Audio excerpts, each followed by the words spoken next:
kita akan mulaikan diskusi kita. Tapi sebelum itu, mari kita semua berdoa. Mari kita berdoa. Bapa kami yang bertakhta surga, Bapa yang penuh kasih, pada saat ini ya Tuhan, kami akan mulaikan pembelajaran sekolah sahabat kami. Kiranya Kau memberkati setiap diskusi yang akan kami diskusikan. Kiranya Kau memberkati kami dari awal pertengahan hingga berakhir. Hanya di dalam Tuhan Yesus kami berdoa. Amin. Baik, pada saat ini kita datang ke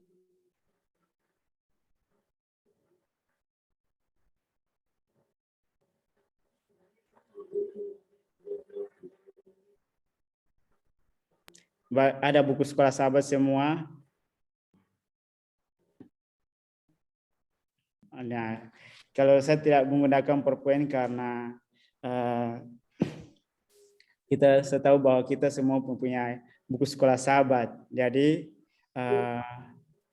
mari kita menggunakan buku sekolah sahabat kita untuk belajar diskusi sekolah sahabat. Nah, pada saat ini kita akan mulai pelajaran pertama dalam triwulan ini yang berjudul penciptaan. Kita melihat di penciptaan ini membahas tentang buku Kejadian.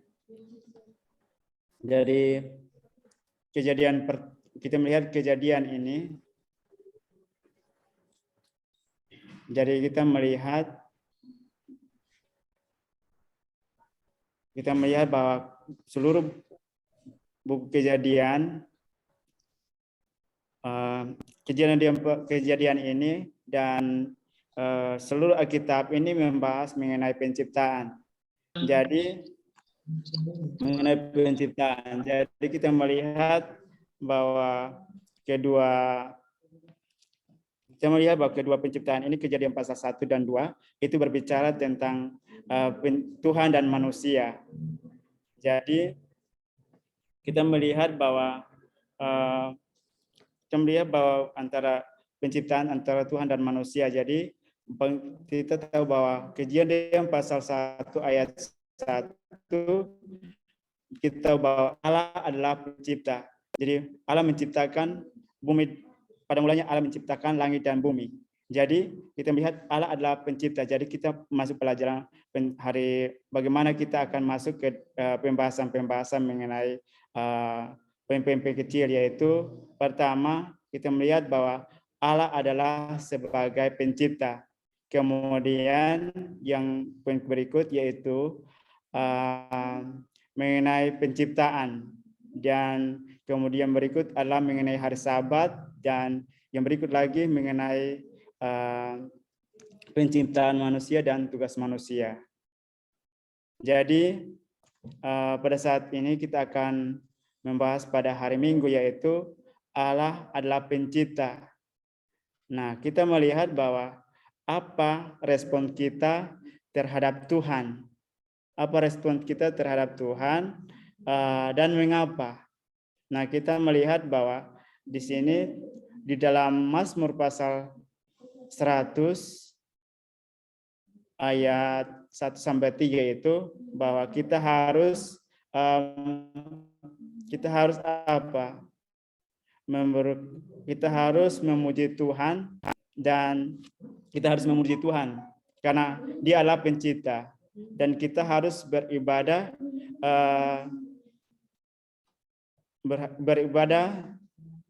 kepada Tuhan dengan sukacita. Karena apa? Karena Dia menjadikan kita umatnya dan kawan-kawan rombongannya.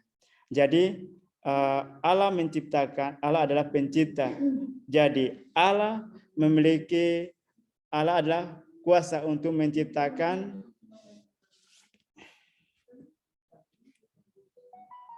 Sebentar ya. Jadi kita melihat bahwa ini dari Allah adalah pencipta. Jadi kita melihat pada Kejadian 1 ayat 1, di situ mengatakan pada mulanya Allah menciptakan langit dan bumi. Dan kita melihat menunjukkan bahwa Allah adalah sang pencipta. Allah adalah sang pencipta.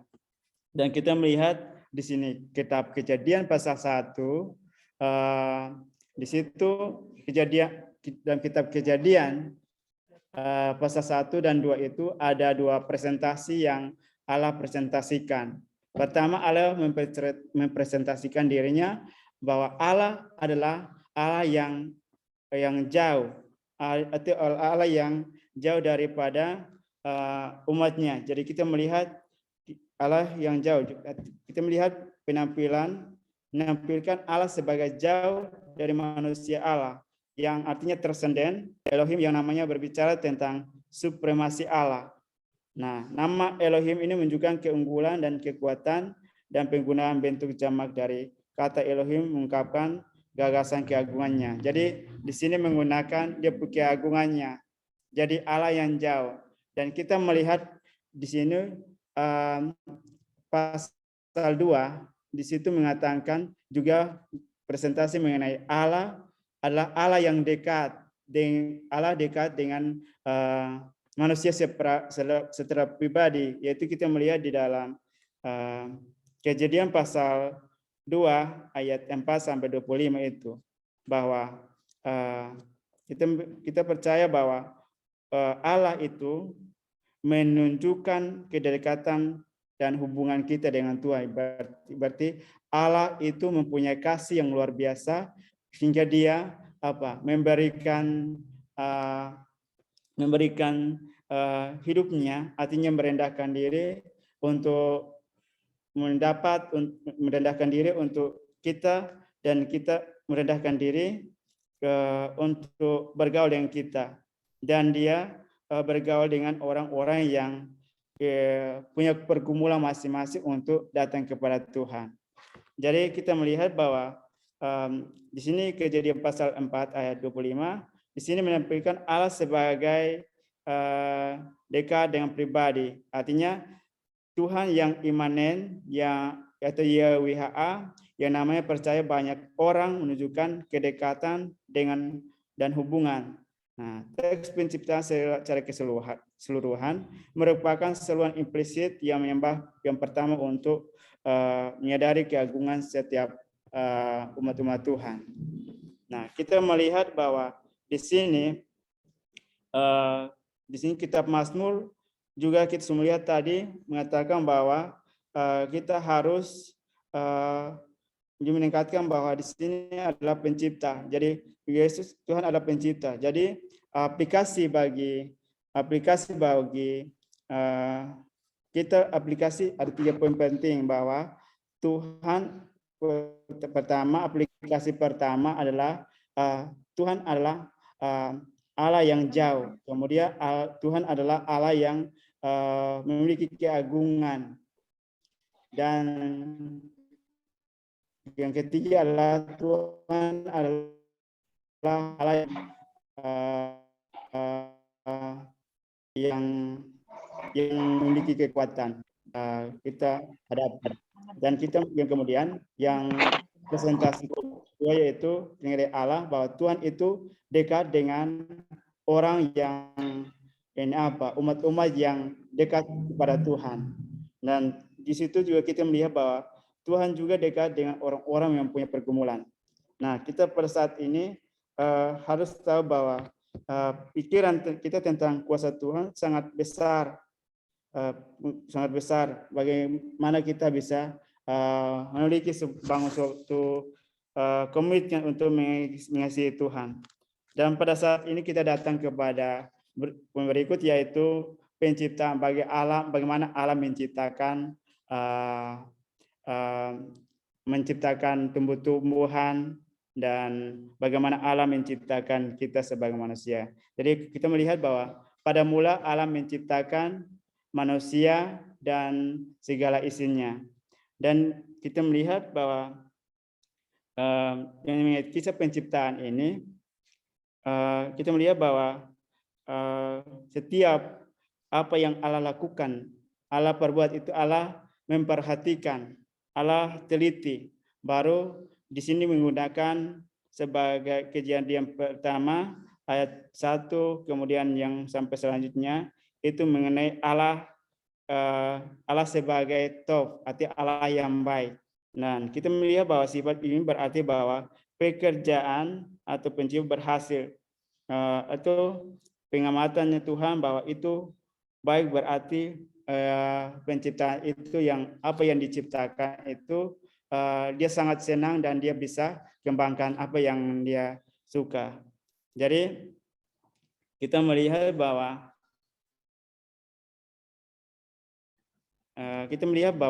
di sini kita melihat frase yang kedua di sini berarti bahwa ciptaan itu bekerja dengan baik dan indah dan sempurna dan tidak ada kejahatan di dalamnya. Dunia belum seperti dunia kita dipengaruhi oleh dosa. Jadi Tuhan menciptakan waktu itu belum punya dosa. Jadi Tuhan menciptakan itu semuanya sempurna. Jadi semuanya sempurna, makanya Allah menciptakan itu semuanya sempurna, maka Allah senang untuk menikmati penciptaan yang dia hadapi. Nah, kita melihat bahwa di sini juga kita munculnya Tuhan menegaskan kita sebagai hasil, menjelaskan bahwa kita sebagai umat Tuhan kita harus bekerja punya kasih sama seperti Tuhan, yaitu Tuhan melakukan, dia teliti baru dia perbuat. Jadi kita melihat pada pelajaran Kejadian pasal 1 ayat 31, di situ Allah telah menyatakan Allah telah menyelesaikan semua pekerjaannya. Maka selesaikan itu, maka dia ambil keputusan untuk berhenti dan berhenti pada hari Sabat, karena kita melihat hari Sabat karena Allah itu Allah yang memberi hari Sabat. Jadi hari Sabat itu sangat penting, bahwa selama 6 hari Tuhan bekerja. Nah, Tuhan bekerja dan pada hari 6 hari Tuhan bekerja dan pada hari yang ke-7 dia berhenti dari semua pekerjaannya. Itu dia menikmati apa yang dia sudah kerjakan. Nah, dia menikmati apa yang sudah dia kerjakan. Kita melihat bahwa itu sungguh luar biasa, bahwa Allah itu mempunyai waktu karena dia menguduskan hari Sabat. Kita melihat bahwa Allah, kita melihat pada Keluaran pasal 20, di situ mengatakan ingat dan kuduskanlah hari Sabat, ingat dan kuduskanlah hari Sabat, sebab 6 hari lamanya engkau bekerja dan hari Sabat, hari ke-7 engkau harus menguduskan Sabat. Karena hari Sabat diciptakan untuk kita menikmati, dan kita melihat bahwa hari Sabat itu hari Sabat pertama itu diadakan sebagai manusia dan juga merupakan tanda harapan bagi penderitaan umat manusia. Dan untuk keluhan dunia, sangat menarik bahwa ungkapan menyelesaikan pekerjaan muncul kembali di akhir pembangunan. Nah, kita melihat bahwa pelajaran Injil tentang hari Sabat itu, hari Sabat, kita melihat bahwa hari Sabat ini sangat penting.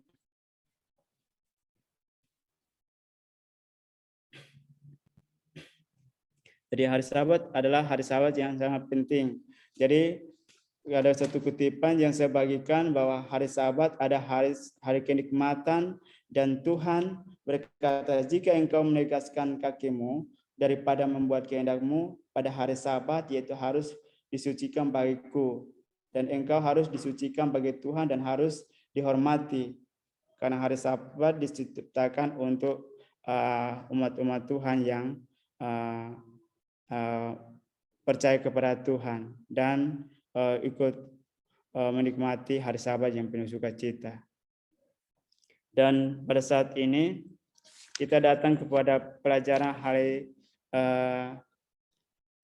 Rabu mengenai penciptaan manusia, dan kita melihat pada kita melihat pada jalan Rabu ini bahwa Allah menciptakan manusia itu, kita melihat bahwa setiap Tuhan telah menciptakan semuanya itu. Jadi Tuhan menciptakannya semua manusia itu sempurna.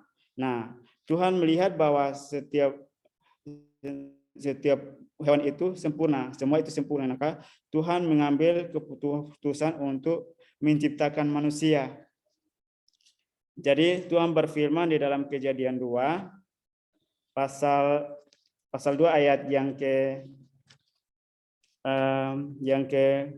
20 ayat 18 di situ mengatakan Tuhan Allah berfirman tidak baik. Mari kita menciptakan, jadi ayat yang ke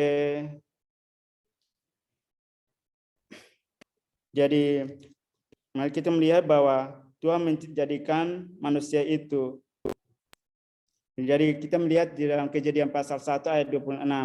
Allah berfirman, baiklah kita menjadikan manusia ini menurut gambar dan rupa kita, supaya mereka berkuasa atas ikan-ikan di laut, dan burung-burung di udara, dan ternak, dan atas seluruh bumi, dan di atas segala binatang melata merayap di bumi. Jadi Allah menciptakan manusia di bumi untuk apa? Untuk bertanggung jawab atau untuk menjadikannya untuk berkuasa atas, untuk menjadikan mereka berkuasa atas ikan-ikan di laut dan burung-burung di udara. Nah, kita melihat di sini juga setelah Allah menciptakan manusia yaitu Adam, dia melihat bahwa semua hewan itu memiliki pasangan masing-masing. Tetapi mengapa Adam tidak memiliki pasangan? Maka Allah mengambil keputusan untuk memberikan dia seorang penolong bagi dia. Kita melihat dalam Kejadian 2 ayat 18. Tuhan berfirman, tidak baik kalau manusia itu seorang diri saja, aku akan menjadikan penolong baginya dan sepadan dengan dia. Itu Allah, dia mengerti bahwa Allah sudah menciptakan semua yang di hewan, yaitu menciptakan dia tapi tidak ada pasangan yang sama seperti dia, maka Allah mengambil keputusan untuk menciptakan manusia pasangan, mengambil keputusan untuk memberikan dia ke pasangan. Dan Allah yang kita melihat bahwa Allah mulai saat itu dia ada mengambil membaringkan manusia itu, lalu mengambil tulang rusuk dan akhirnya setelah tulang rusuk dia harus menjadikan dia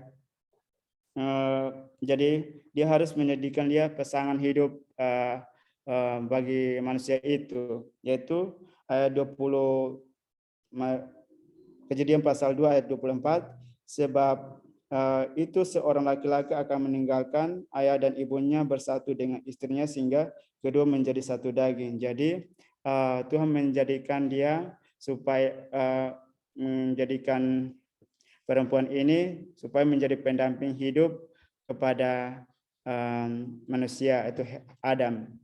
Dan kita melihat pelajaran selanjutnya itu membahas mengenai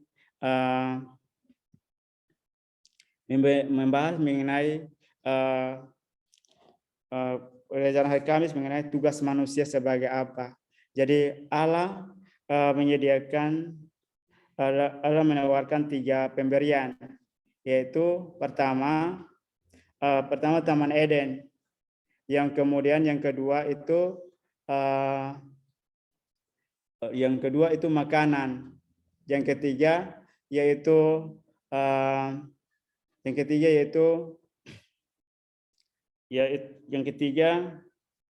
perempuan itu. Jadi kita melihat bahwa Taman Eden itu adalah rumah yang sempurna. Dia harus dijaganya dan mengolahnya. Kita harus melestarikan apa yang Allah berikan kepada kita. Dan kemudian tentang makanan, itu adalah rumah yang itu mengenai makanan di dalam Kejadian 2 ayat 16. Jadi Kejadian 2 ayat 16 itu menegaskan bahwa kita harus lihat Kejadian 2 ayat 16.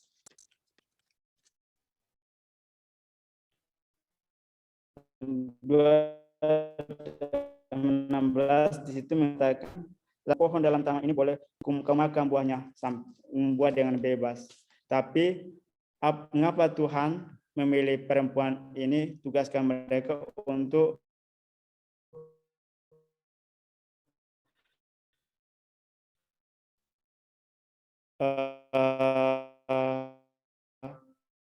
memelihara taman itu?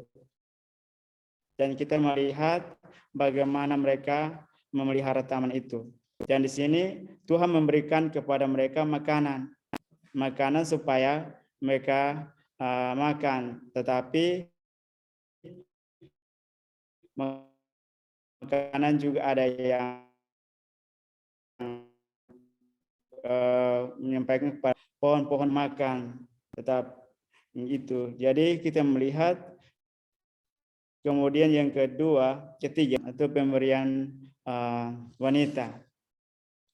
Jadi kita melihat bahwa yang cocok untuk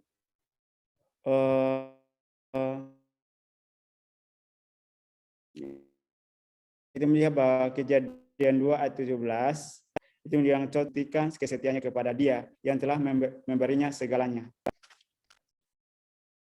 Jadi kita melihat bahwa prinsip ini benar dalam Taman Eden, bahwa Allah memberikan perintah kepada mereka supaya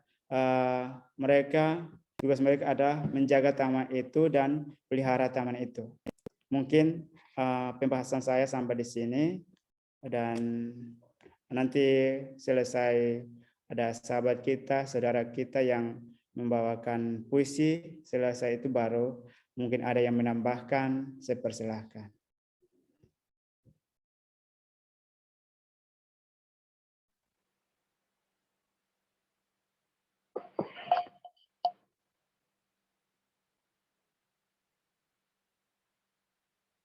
Apakah suara saya terdengar? Iya, boleh terdengar. Terdengar. Nah, saya minta host untuk membagikan slide untuk puisi.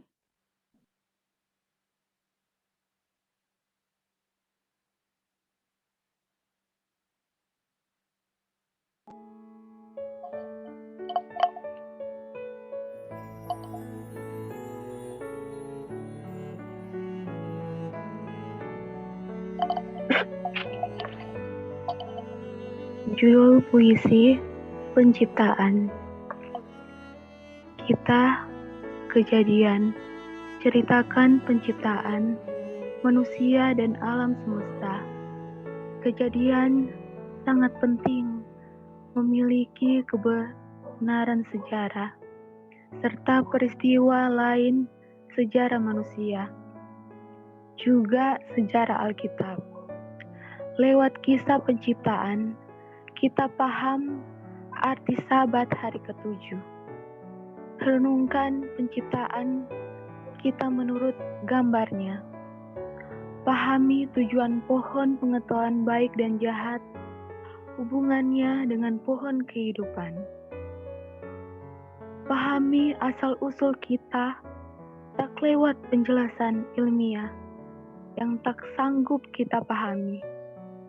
Ini kisah sederhana dan puitis. Kita mahkota dari seluruh penciptaan.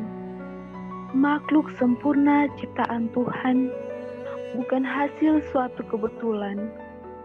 Pada mulanya, Allah menciptakan langit dan bumi. Ciptaan sempurna, waktu yang sempurna, manusia yang sempurna. Kisah penciptaan, pelajaran tentang kasih karunia, penciptaan kita, penebus kita. 2 penciptaan, perkenalan Tuhan dalam 2 cara berbeda. Perkenalan Tuhan yang Maha Kuasa. tunjukkan keunggulan dan kekuatan. Bentuk jamak kata Elohim, ungkapkan gagasan keangguhan, kekuatan di luar kesanggupan manusia. Perkenalkan Tuhan pribadi yang iman, yang dekat dengan kita. Dosa pisahkan kita dari hadiratnya, namun kita rasa kuasanya, kita rasa kedekatannya, nikmat hadiratnya yang indah. Tov atau baik, nilai setiap tahap. Tuhan beri nilai pekerjaannya. Artikan penciptaan sempurna dan indah.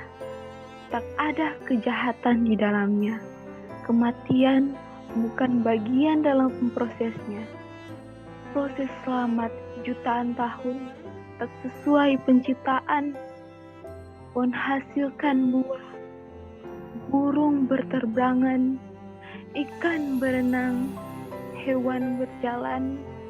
Adam tercipta sebagai orang dewasa, dapat berbicara, dapat berpikir. Ketika penciptaan berakhir, hanya 6 hari literal. Teori evolusi tegas bertentangan kisah penciptaan.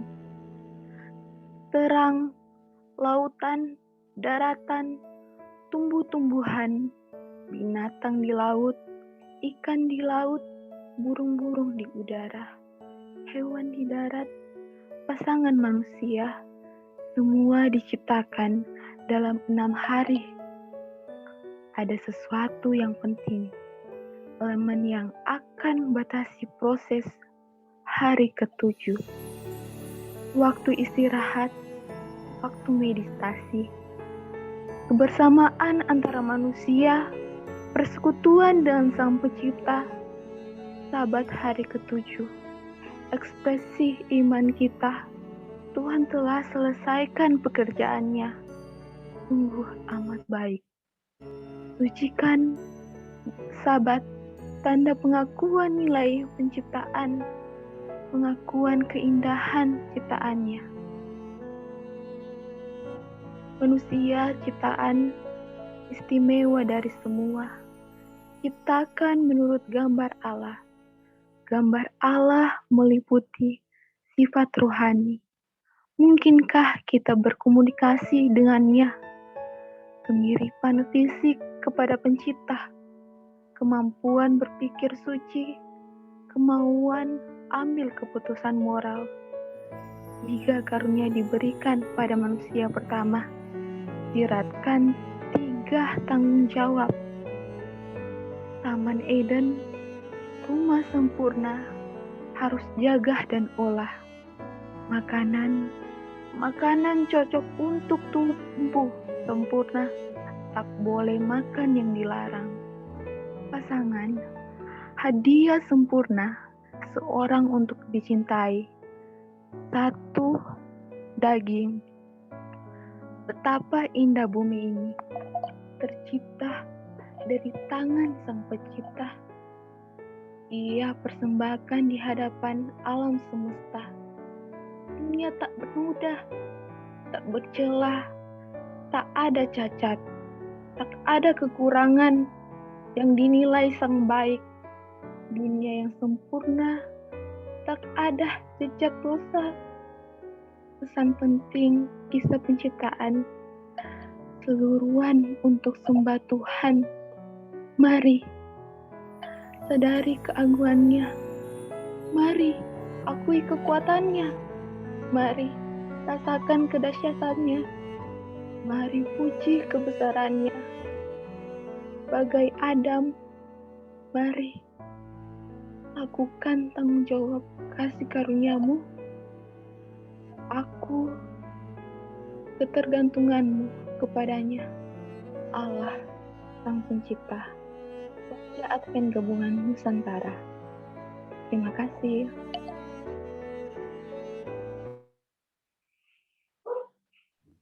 Dan pada saat ini saya mempersilakan kepada saudara-saudari untuk berdiskusi, mungkin ada pendapat yang mau diskusikan, saya persilahkan. Atau mau ditambahkan.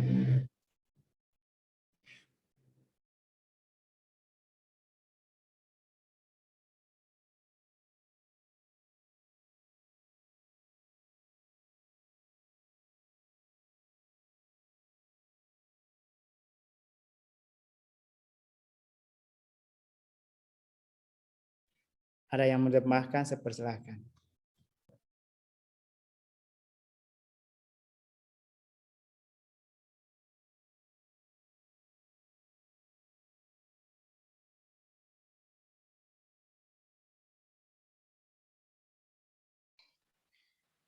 Oke, baik, Shalom. Selamat malam. Ini kejadiannya. Selamat malam. Oke, baik. Saya mau kasih tambahan sedikit. Pastor Rija, boleh kedengaran saya punya suara? Boleh. Oke. Sehubungan dengan pembahasan sekolah sahabat di bagian pertama, paragraf yang terakhir, ada beberapa hal yang ingin saya tambahkan di sini dan juga yang membuat saya tertarik. Yang pertama itu di dalam pelajaran sekolah sahabat, sahabat petang, paragraf terakhir, dikatakan di sana bahwa pelajaran terpenting dari cerita Alkitab tentang permulaan adalah pelajaran tentang kasih karunia. Keberadaan kita murni karena anugerah. Tuhan menciptakan langit dan bumi saat manusia belum ada. Sama seperti penciptaan kita. Penebusan kita juga merupakan pemberian dari Tuhan. Dan betapa dalamnya kedua konsep penciptaan dan penebusan ada dalam perintah sabat hari ke-7. Nah, mungkin ada pertanyaan timbul di dalam diri kita yang mempertanyakan tentang apa hubungannya antara penebusan dengan penciptaan. Apa hubungannya antara penebusan dengan penciptaan? Lalu bagaimana dengan hari Sabat? Nah, saya sangat tertarik dengan Kejadian pasal 1. Di mana di dalam Kejadian pasal 1 ayat 1 itu berbicara tentang cakupan seluruh alam semesta yang Tuhan ciptakan di dunia ini.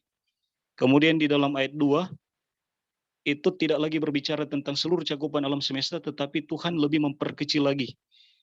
Ya, Musa, bukan Tuhan ya. Dalam tulisan Musa lebih diperkecil lagi, bahwa Tuhan Allah itu membentuk bumi. Bumi itu sudah ada, karena Tuhan sudah ciptakan di dalam Kejadian pasal 1 ayat 1.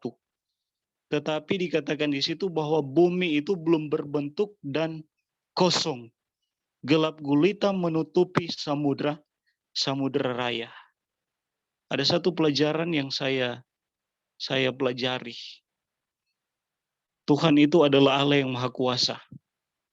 Dia mampu menciptakan bumi yang tadinya tidak berbentuk, kosong, gelap gulita, menjadi satu bumi yang cantik, indah, dan juga bumi yang teratur. Tidak berbentuk dan kosong. Lalu menjadi satu pertanyaan, apa hubungannya antara penebusan dengan penciptaan? Saya aplikasikan ketika manusia jatuh ke dalam dosa, itu ibarat kata mereka hidup dalam kekosongan, ketidakteraturan.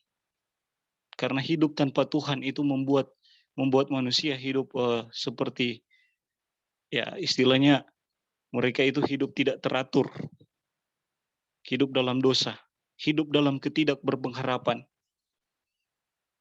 Tetapi melalui Tuhan, mereka bisa memiliki pengharapan. Jadi Tuhan itu bisa mengubah kehidupan seseorang, asalkan mereka juga mau datang kepada mereka. Sebagaimana Tuhan bisa membentuk bumi ini yang tadinya tidak berbentuk, kosong dan gelap gulita, menjadi satu bumi yang indah dan cantik.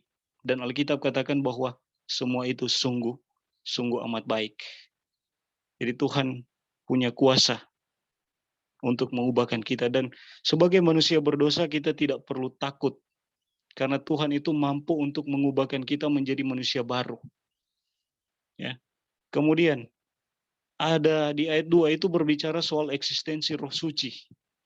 Seringkali kalau pendeta-pendeta mau bicara soal eksistensi Roh Kudus dalam penciptaan, seringkali dihubungkan juga dengan penciptaan manusia baru. Karena memang Roh Kudus itu yang akan memberikan air hidup di dalam diri kita sehingga kita itu disanggupkan untuk meninggalkan dosa-dosa kita. Begitu pula dengan Roh Kudus yang bekerja dalam penciptaan. Apa yang dilakukan oleh Roh Kudus dalam penciptaan? Dikatakan bahwa dia melayang-layang di atas permukaan air. Ini melayang-layang ini bukan berarti dia tidak cuma melayang-layang seperti pelinggir kemudian tidak tahu ngapain. Enggak. Ada sesuatu yang dilakukan oleh Roh Kudus sebelum penciptaan. Sebelum adanya ruang dan waktu, ada sesuatu yang dilakukan oleh Roh Kudus. Begitu pula dengan tugas Roh Kudus untuk mempersiapkan kita. Ya, inilah yang menjadi satu konsep yang luar biasa. Karena dikatakan di sini bahwa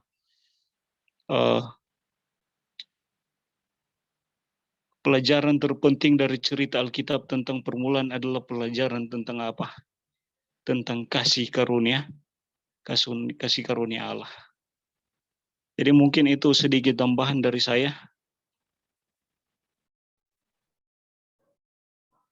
Mungkin masih ada teman-teman yang mau menambahkan, silakan. Itu sahabat-sahabat. Halo, teman-teman Gabito Seminahat. Ya. Sama sahabat dan selama kita pasti sama kami semuanya. Jadi ini sangat menarik banget dan sangat kebutuhan bagi kita sebagai anak Tuhan. Jadi ya teman-teman yang ada lagi, saya akan coba di hari kalau nggak salah saya akan coba di hari Minggu. Bentar ya teman-teman. Ini kan Allah pencipta. Dalam Kejadian 1, kesan pertama dari kisah pencipta. Nah, adalah Allah pencipta. Nah, kata Allah dalam Kejadian 1 ayat 1 ditempatkan di tengah ayat dan dalam nyanyian tradisional liturgi. Ibrani ada aksen yang kuat untuk menekankan akan peninggalan Allah. Jadi kasih penciptaan dimulai dengan penekanan pada Allah pencipta. Dan kitab Kejadian dimulai dengan dua gambaran Allah yang berbeda. Nah, kisah penciptaan pertama, Kejadian 1 ayat 1 sampai 2 ayat 4 menampilkan supremasi. Wow, supremasi Allah di mana kata Elohim menunjukkan keunggulan dan kekuatan dan penggunaan bentuk zaman dari kata Elohim, mengungkapkan gagasan keagungan dan transenden. Ya, luar biasa di luar kesanggupan manusia. Kisah penciptaan kedua, Kejadian 2 ayat 4 sampai 25, menampilkan Allah sebagai pribadi yang imanen, berada dalam pikiran. Yahweh, maksud saya YHWH. Ia menunjukkan kedekatannya dengan hubungan dengan Yahweh atau YHWH. Nah, sehingga kisah penciptaan secara keseluruhan merupakan suara untuk menyembah Tuhan, untuk menandai keagungan dan kekuatan Tuhan. Nah, yang tak terbatas dan pada saat yang sama mengakui ketergantungan kita kepadanya karena Dia menciptakan kita. Jadi pandangan tentang Tuhan yang agung dan berkuasa dan yang juga dekat penuh kasih dalam hubungan dengan kita. Ini poin penting tentang bagaimana kita harus mendekati Tuhan dalam ibadah. So, guys, pesan penting dari kisah penciptaan dalam kitab Kejadian adalah seruan untuk menyembah Tuhan, untuk menyadari keagungan dan kekuatan Tuhan, dan mengakui ketergantungan kita kepada Allah pencipta. Tuhan memberkati. Oke, masih ada lagi, silakan kepada saudara-saudari.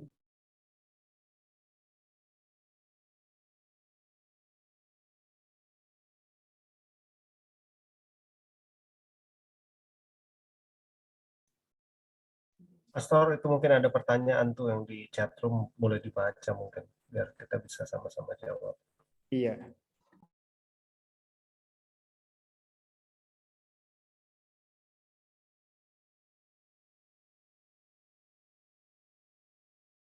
pertanyaan dari saya atau dari saudara?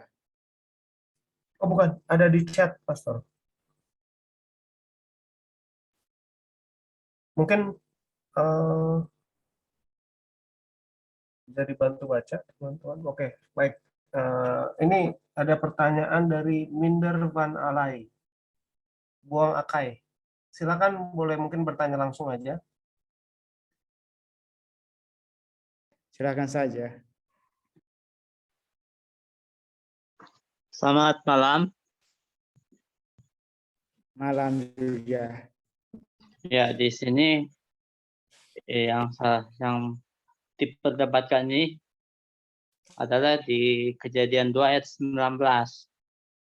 Kalau orang cuma baca situ, itu ditulis Allah membentuk. Tapi kalau di Kejadian 1 ayat 21 sampai 25, Allah berfirman, baru Allah menciptakan. Jadi kata menciptakan ini, created ini tidak cuma kata menciptakan, tapi juga menjadikan, bisa juga dengan membentuk. Karena harus ada gambar.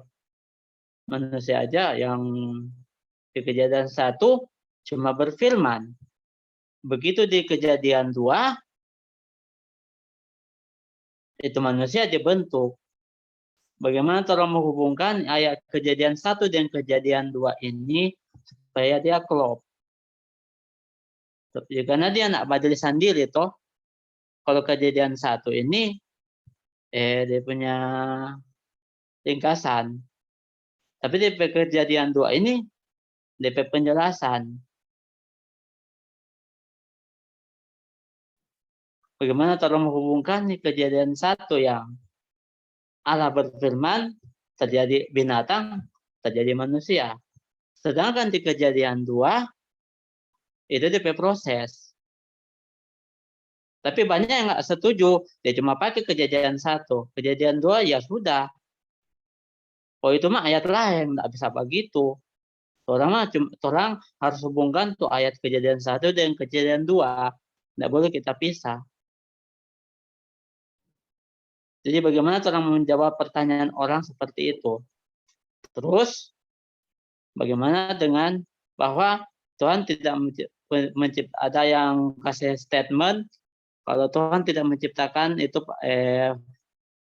permulaannya harus dari pagi. Kalau orang yang percaya sama lunar Sabat, atau yang percaya yang sejenisnya, dikatakan bahwa itu penciptaan itu dari pagi. Saya sudah bilang kalau penciptaan itu dari apa? Dari petang. Cuma tetap dibantah. Cuma saya tidak mau berdebat dengan orang itu. Nah, sekarang pertanyaan saya, bagaimana kita menghubungkan Kejadian 1 dan Kejadian 2 yang saya bilang tadi? Kalau 1 itu dia punya ringkasan, nah Kejadian 2 dia proses. Iya. Itu aja. Mungkin ada tanggapan dari saudara-saudari atau sahabat-sahabat, silakan. Yang mungkin memberikan pendapat, silakan.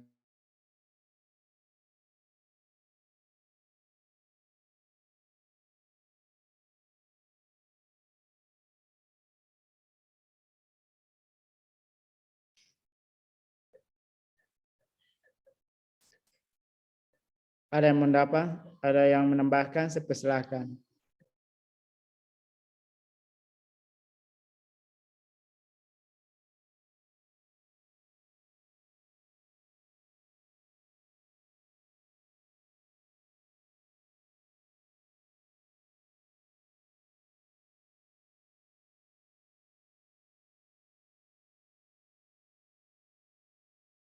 Baik, kalau Iya. tidak ada yang... Nah, Oh iya, silakan. Bang Ipon dulu nanti. Silakan, Pastor. Silakan. Dulu aja Bang, aku juga lagi cari, ini ada yang mau aku cari sebentar. Oh, baik. Kalau di dalam buku Kejadian 2 ayat 19 tersebut, mari kita baca ini, kata yang digunakan adalah Tuhan membentuk, ya, membentuk dari tanah segala binatang.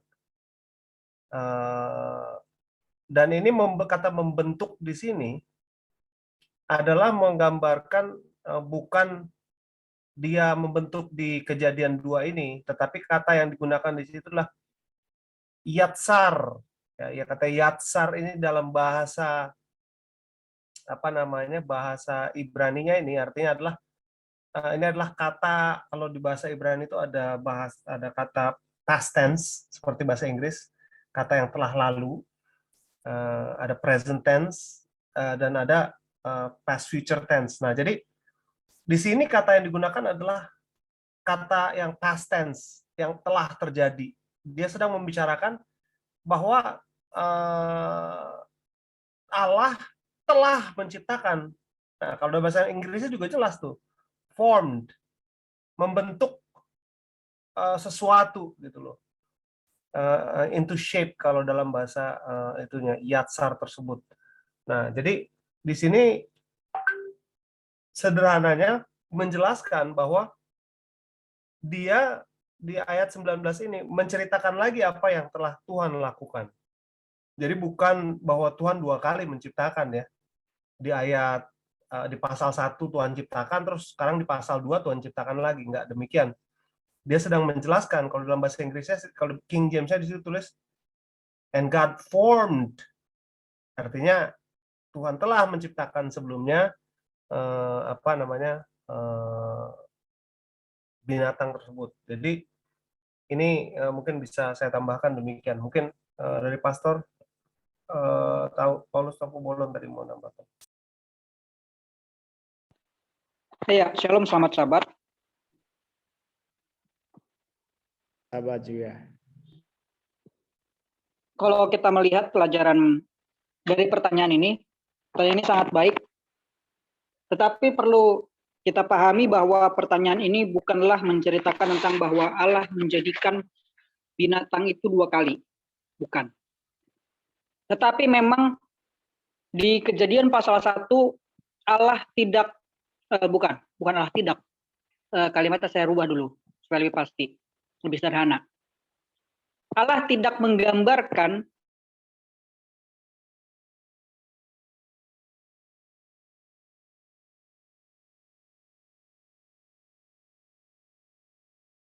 Kenapa gambarmu, Pastor? Menggambarkan siapa? Nah, gambarnya freezing. Freezing, Pastor, gambarnya.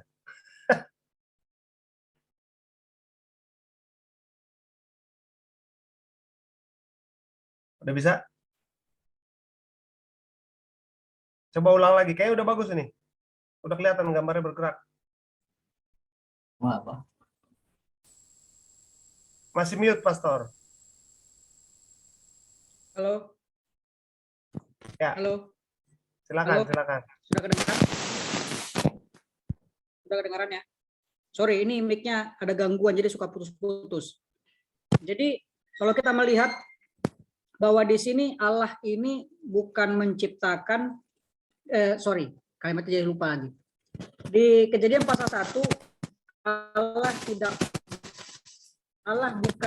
Allah menciptakan binatang, namun pasal 2 dijelaskan deskripsinya bagaimana dia menciptakan.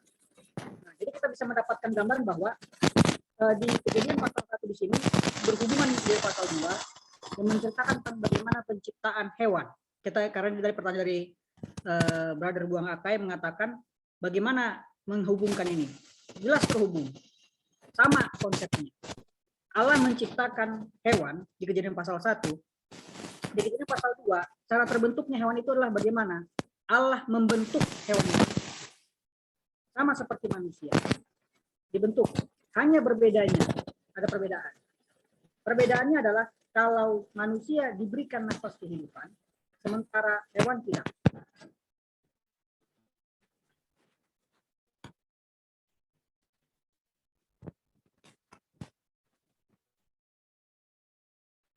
Putus lagi, Pastor.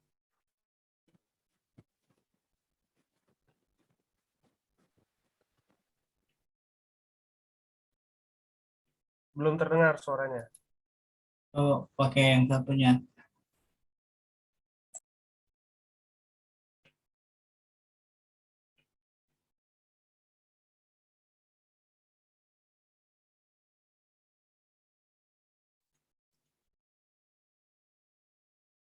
Ya,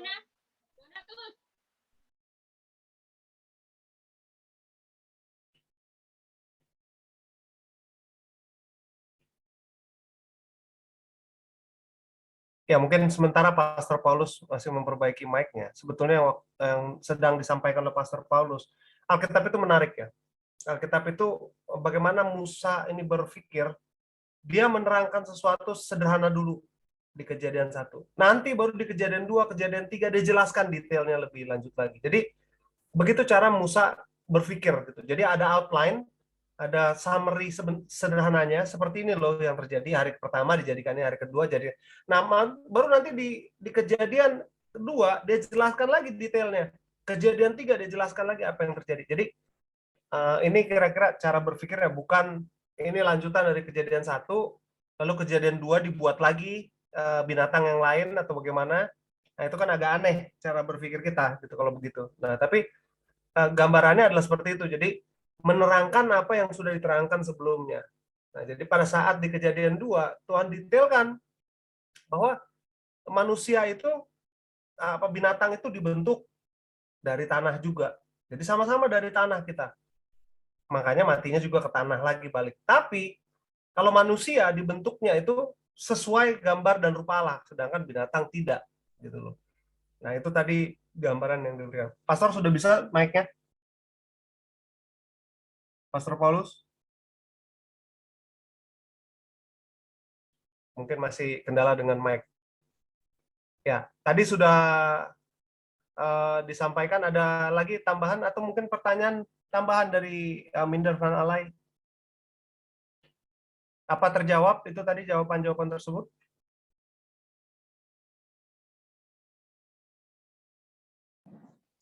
Sudah terjawab. Terima kasih pendeta.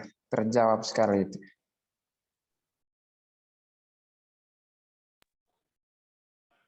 Oh, kok yang jawab Billy? Tadi bukan Minder Van Alay?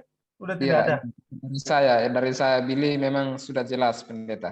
Jelas, sudah Oh, terjawab. oke, ya. Iya. Tadi Minder Van Alay gimana? Sudah jelas atau belum?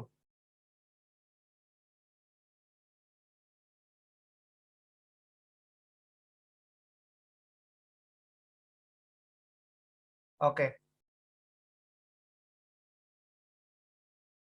Baik, mungkin sudah terjawab tadi, sudah jelas ya. Oke, saya kembalikan kepada moderator. Pendeta. Mungkin ada yang lain? Lagi ada tanggapan yang lain atau pertanyaan lagi? Ada pendeta itu di chat itu sudah ada yang bertanya itu pendeta, bisa dilihat mungkin. Gitu deh. IDN Presidensi G20 ada bertanya. Boleh mungkin IGN G20. Gitu deh. IDN Presidensi G20 boleh mungkin langsung bertanya.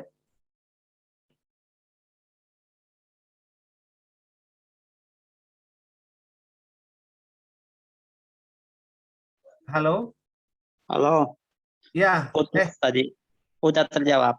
Sudah terjawab, Minder. Oke, Ya. siap. Terima kasih, brother. Tuhan memberkati. Tadi itu IDN Presidensi G20. Apa sudah tidak ada orangnya ya? Oh, DP jawaban sih. DP jawaban sih sebenarnya di hari Rabu aja itu. Gimana tuh serupa dengan gambar Allah itu dia itu sifat dari Allah itu. Iya, betul. Itu sudah jelas di hari Rabu. DP pertanyaan itu ada di hari Rabu kalau dia baca baik-baik. Ya. Kita saya nggak perlu komentar itu. Udah di sekolah sahabat yang jelaskan. Betul. Terima kasih, Bro Minder.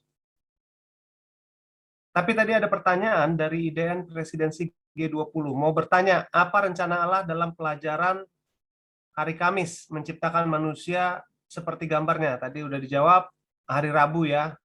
Harusnya ini jelas kalau kita baca menciptakan manusia seperti gambarnya itu bukan hanya secara fisik, tetapi juga karakter ya, karena tubuh, pikiran, dan rohani serupa dengan kaliknya.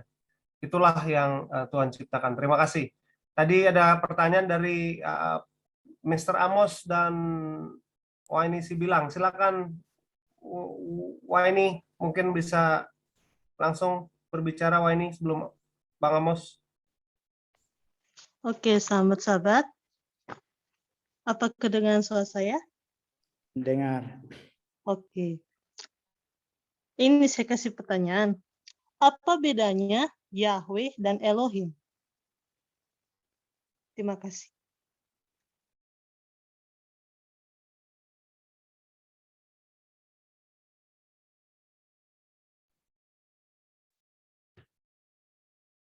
Mungkin ada yang menanggapi dari sahabat-sahabat yang lain. Apa beda dengan Elohim dan YHWH? YHWH, Yahweh. Yahweh. Ya, saya akan menanggapi. Apa beda Yahweh dan Elohim? Yahweh itu adalah nama Allah. Elohim juga nama Allah. Mereka ini bukan mereka sih. Satu oknum, tapi namanya itu banyak. Dan nama itu merupakan bisa jadi sebuah istilah, bisa menjadi sebuah nama asli. Contoh, kita kasih contoh saja. Waini Sibilang. Tapi orang akan panggil siapa?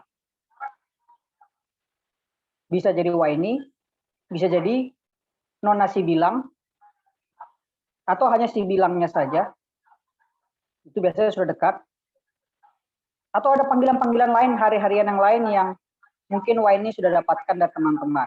Bukan panggilan ejekan ya, tapi nama panggilan untuk yang hubungannya karena sudah dekat. Contoh saya, Paulus Tampu Bolon, namanya bisa dipenggal-penggal. Kalau nggak Paulus, kalau nggak Paul, teman saya juga ada yang manggil saya Ulus, karena sudah dekat. Bukan istilah ejekan. Jadi, nama Allah Elohim dengan Yahweh, ini merupakan sama seperti sebuah nama sifat. Bisa jadi Allah Maha Besar, Allah Maha Kuasa, Allah yang Maha Mulia.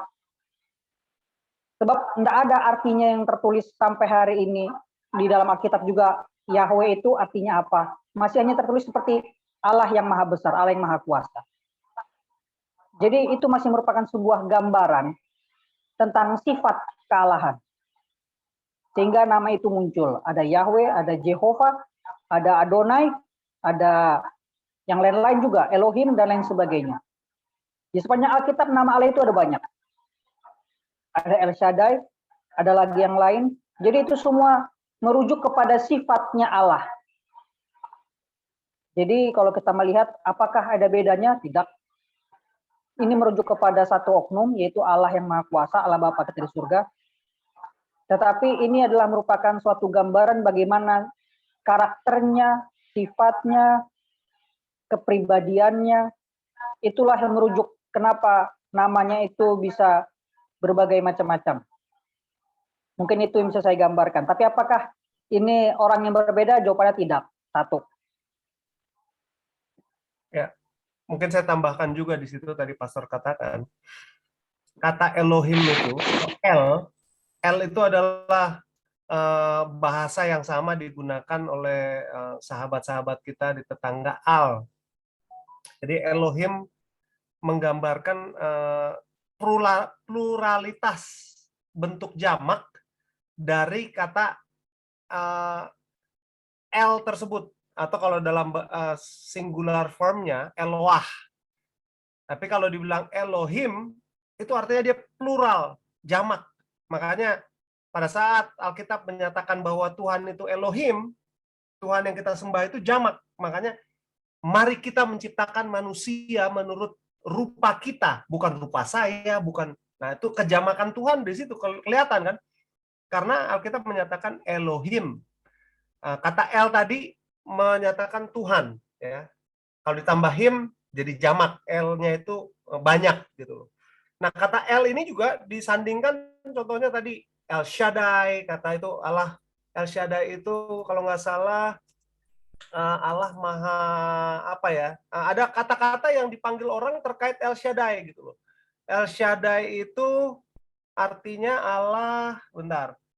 Oh, Maha Besar. Eliona, Allah yang maha besar ya, tadi El Shaddai, ada juga Elion ya, ada El. Nah, itu tambahan-tambahan bahwa sifat Allah itu seperti itu gitu. Nah, sedangkan Yahweh ini adalah tetragramaton. Yahweh ini adalah nama Allah yang disebutkan oleh Musa. Makanya orang Israel itu nggak berani sebutkan nama Allah, karena di dalam perintah yang ketiga di dalam 10 hukum yang ditulis oleh jari Allah sendiri itu, Tuhan katakan jangan menyebut nama Tuhan Allahmu dengan sembarangan. Nah, Tuhan Allahmu di situ, the Lord thy God, the Lord itu huruf besar itu Lord. Nah, di Kejadian 1 juga ada tulisan Lord, L-O-R-D, tulisannya besar. Itu sebetulnya YHWH ditulis di dalam Alkitab orang Ibrani. Karena mereka nggak berani nulis nama Tuhan sepenuhnya. Sampai sekarang mereka nggak tahu itu singkatannya apa itu YHWH. Ada yang bilang Yehova, ada yang bilang Yahweh. Makanya saksi Yehova, oh hanya Yehova katanya. Nama Tuhan itu Yehova, karena YHWH. Sedangkan yang lain katakan, oh Yahweh.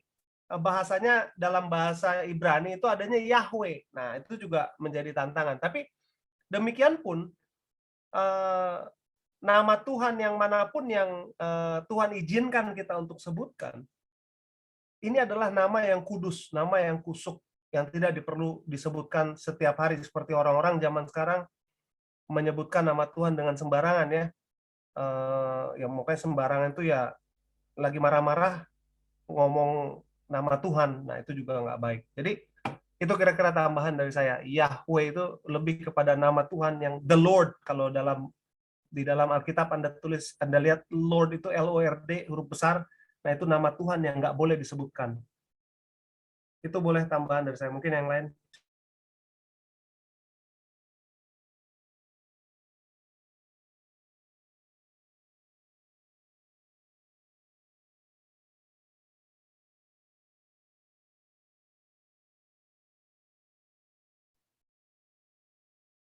Saya kembalikan kepada Pak Moderator, Pendeta.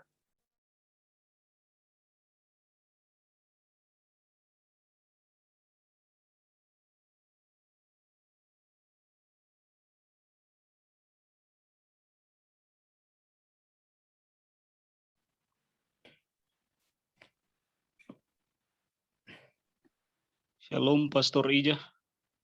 Ya, shalom. Oke. Ini tadi ada Kak Amos ya, yang angkat tangan.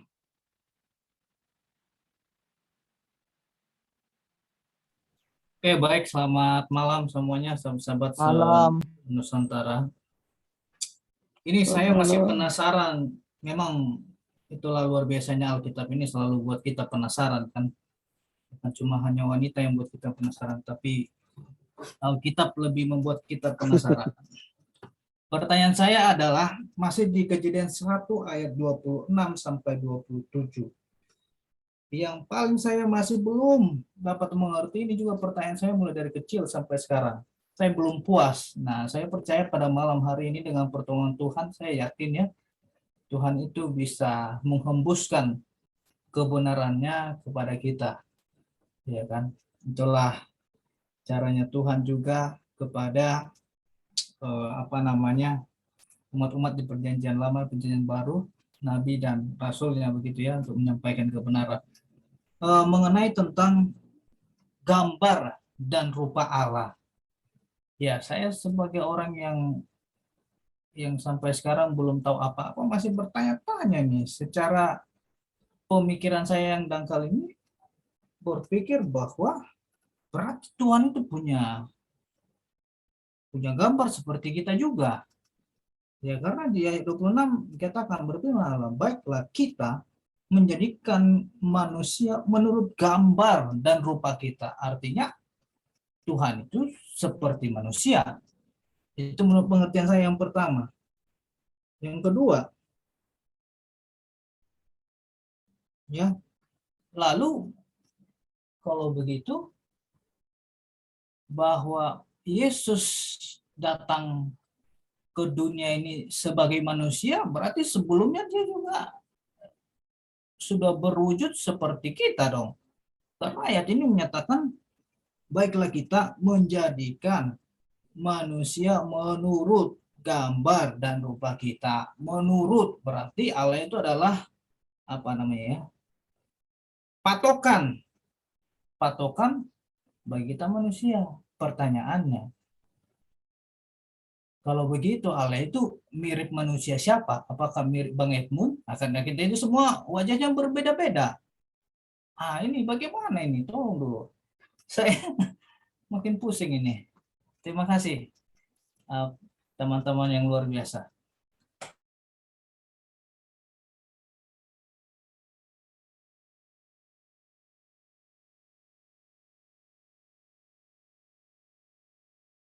Mungkin ada tanggapan dari teman-teman yang lain. Silakan, saudara-saudara. Itu ada Tony itu angkat tangan. Boleh Tony langsung jawab. Silakan Tony. Oke, baik, terima kasih banyak ya atas pertanyaan-pertanyaan yang sungguh sangat spektakuler lah ya. Nah, tadi saya sempat mendengar apa perbedaannya tentang YHWH dengan Elohim. Ada perbedaannya. Kan YHWH itu kan nama pribadi.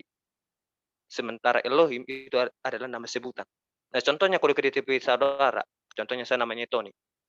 Kan nama panggilan saya ini banyak, TX. Kan nama asli saya itu kan Tony kan. Nggak mungkin dong TX, nama asli saya itu. Tapi kalau nama panggilan iya. Nah, atau nama sebutan. Kan tadi kan Bang Edmund udah singgung. Tadi ya, sebutan tadi dari Musa. Ya. Jadi banyak nama sebutan-sebutan itu, tapi itu adalah merujuk tentang karakter. Nah, contohnya di Bata. Di Bata itu adalah raja. Ya, karena karakter Allah itu adalah raja. Atau karakter Yahweh itu. Jadi di situ ada perbedaannya. Ya, tetapi kalau dikatakan fungsinya itu, karakter-karakternya itu, nama sebutan itu merujuk kepada nama pribadi itu sendiri atau pribadi Allah. Oke, jadi nama Tuhan itu adalah nama yang ajaib. Jadi sudah dijelaskan tadi bagaimana supaya tidak menyebutkan dengan sembarangannya. Saya pikir itu sudah jelas. Dengan berhubungan pertanyaannya, Bang Amos ya. Jadi kalau kita lihat di dalam Kejadian pasal yang kelima, ayat yang pertama sampai ayat yang kedua. Inilah daftar keturunan Adam. Pada waktu manusia itu diciptakan oleh Allah, dibuatnya lah dia menurut rupa Allah. Laki-laki dan perempuan diciptakannya mereka. Ia memberkati mereka dan memberikan namanya manusia kepada mereka pada waktu mereka diciptakan. Artinya bahwa berbicara tentang mengenai muka. Ya. Jadi saya tidak tahu bagaimana muka manusia itu pada saat itu karena dosa ya. Ya, dosa ya. Saya nggak tahu bagaimana para malaikat-malaikat surga itu bagaimana wajahnya, tidak dijelaskan di sana. Ya. Tapi yang pastinya karena bentuk kita ini gambarnya ya kan, gambarnya rupa. Jadi kalau kita lihat di dalam bahasa aslinya ya, di dalam kitab Ibrani, di sana memang dengan secara lengkap. Kalau bentuknya sama gambarnya. Tetapi kalau dibilang wajah berbeda-beda seperti itu, ada dibilang wajah seperti orang Batak, ada dibilang wajah seperti Manado. Ya, memang berbeda wajahnya, tapi bentuk dan gambarnya itu sama. Paham ya maksudnya ya? Jadi jelas bahwa walaupun tidak mirip, tapi bentuk kita itu dan gambar kita itu sama seperti Allah. Rupa kita pun juga sama seperti Allah. Dalam arti rupa itu ya, rupa. Jadi rupa Allah itu pas waktu yang sampai sekarang ya, rupa kita itu memang mirip dengan siapa? Dengan Allah, mirip. Mirip ya, dalam arti mirip ini bukannya wajah saya ini sama seperti dengan Allah, bukan. Tetapi rupa gambarnya itu merujuknya. Jadi penjelasannya itu, penekannya itu rupa dan gambarnya itu. Bukan berbicara tentang wajah mirip atau tidak. Seperti itu. Terima kasih. Ya mungkin saya boleh tambahkan ya. Kalau baca di dalam buku Kejadian, mari kita sama-sama lihat di buku Kejadian pasal yang pertama. Di ayat yang ke-21 di sana dikatakan, maka Allah menciptakan binatang-binatang laut yang besar dan segala jenis makhluk hidup yang bergerak, yang berkeriapan dalam air. Lalu di ayat yang ke-24, hendaklah bumi mengeluarkan segala jenis makhluk hidup, ternak, binatang melata, segala jenis binatang liar. Jadi ada jenis-jenis binatang sebetulnya. Waktu binatang itu masuk ke dalam bahtera, berpasang-pasangan, itu jenis-jenisnya itu, jadi monyet itu mungkin nggak semua jenis-jenis monyet masuk, karena ada monyet satu ketemu monyet lain, bentuknya beda lagi nanti. Monyet yang ini ketemu monyet yang itu, bentuknya beda lagi. Tetapi jenis monyet masuk dalam bahtera. Kebayangkan kalau misalnya semua jenis-jenis monyet itu masuk dalam bahtera, nggak muat juga kali. Jenis monyet yang Anda ketahui ada berapa ratus sekarang di dalam dunia ini, ya kan? Nah, itu makanya manusia itu jenis. Karena jenisnya manusia, gitu loh. Jadi antara saya sama brother Amos Sitinjak, kita jenisnya sama, manusia. Enggak kamu jenisnya berbeda dari saya, gitu loh. Nah, jadi itu juga penting untuk kita mengerti. Nah, jenis kita, bentuk kita yang tertentu adalah yang sama yang dibentuk oleh Tuhan. Dari jenis yang sama, dari Adam. Cuma satu yang dibentuk waktu itu. Ya, jadi nggak ada jenis-jenis lain gitu loh di kita. Nah, kita itu hanya satu dibentuk. Dari awalnya, dari bapak kita itu cuma satu doang modelnya waktu Tuhan menciptakan. Jadi nggak ada jenis yang berbeda Tuhan ciptakan manusia. Bentuknya cuma satu, jiplakan Allah. Tapi pas gitu dia membuat keturunan, ya sudah. Nah, tapi yang lebih penting bukanlah bentuk Anda sama saya, muka saya begini, muka Amos begitu, gitu loh. Mungkin Amos lebih ganteng dari saya, Pastor Paulus jauh lebih ganteng dari kita berdua. Bukan itu maksud yang lebih penting. Rupa Allah seperti yang dalam pelajaran hari Rabu, yang lebih penting adalah bahwa kita memiliki karakter Allah. Ini rupa yang disebutkan di dalam Kejadian pasal yang ketiga. Kalau kita baca pelajaran kita di hari Rabu, ketika Adam lahir, di sana dikatakan, paragraf yang keempat, dari tangan pencipta, ia membawa dalam tubuh, pikiran, dan rohani lengkap. Jadi bukan hanya tubuh ya, tubuh, pikiran, dan rohani, sifat yang serupa dengan Khaliknya. Ini penting. Jadi kalau Anda berbicara mengenai kita serupa dengan Allah, jangan cuma lihat tubuh fisik. Karena saya dan kamu fisiknya berbeda. Tetapi secara keseluruhan, secara keutuhan, fisik kita, pikiran kita, rohani kita, itu harusnya mirip dengan Allah. Harusnya. Dalam penciptaan. Namun karena dosa, kita jatuh. Itu boleh tambahan dari saya kira-kira. Terima kasih teman-teman. Semoga membantu Bro Amos. Mungkin dari saudara orang.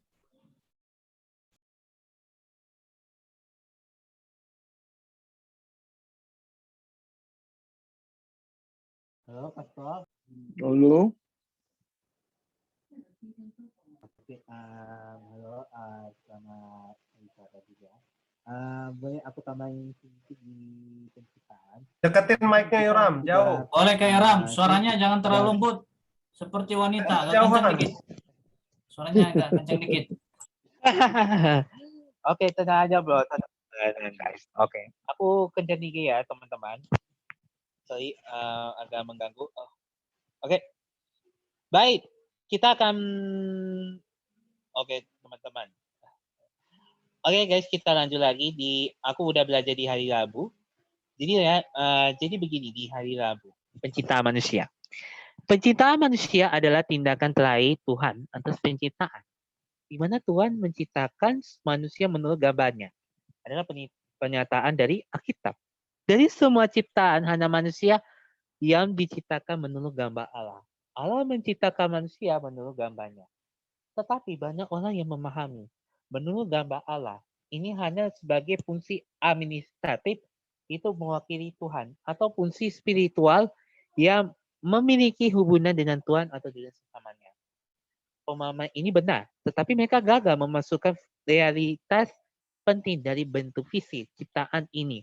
Kalau melihat ayat 26, ada dua kata yaitu gambar dan rupa yang menjelaskan realitas penting bentuk fisik dari manusia, di mana kata Ibrani selem atau gambar mengacu pada bentuk konkret dari tubuh fisik, dan kata demu rupa mengacu pada kualitas abstrak pribadi ilahi. Jadi oleh karena itu pengertian kata Ibrani tentang gambar Allah harus dipahami guys. Dalam penelitian menyeluruh dari pandangan Alkitabiah tentang kodrat manusia, jadi Alkitab menegaskan bahwa individu manusia diciptakan menurut gambar Allah, guys.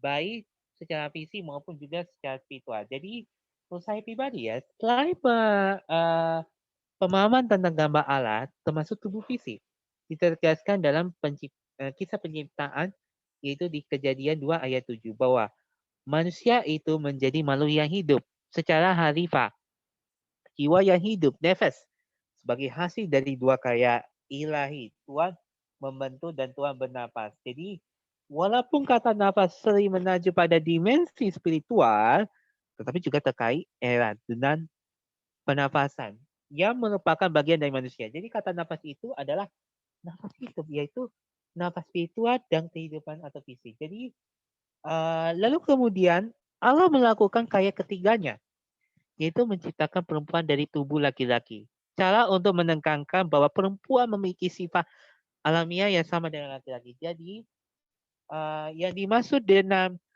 manusia diciptakan menurut gambar dan rupa Allah adalah manusia diciptakan sesuai dengan visi, pikiran dan nurani daripada Allah. Kiranya Tuhan memberkati kita. Thank you guys. Baik, pada saat ini masih ada mungkin ada yang menanggapi atau masih ada pertanyaan, tetapi oleh mengingat waktu pada saat ini kita datang kepada kesimpulan. Jadi kita harus tahu kesimpulan bahwa kita adalah mahkota penciptaan, makhluk yang sempurna ciptaan Tuhan, dan bukan dari suatu hasil kebetulan. Dan kita lihat pada mulanya Allah menciptakan, pekerjaan Allah ciptaan yang sempurna. Kemudian dia punya waktu yang sempurna, manusia yang sempurna. Mungkin sebelum dihabiskan, ada pertanyaan itu dari Besi Marmata, tolong dilihat di chat. Iya ya. Kasihan sudah bertanya, nanti nggak dijawab.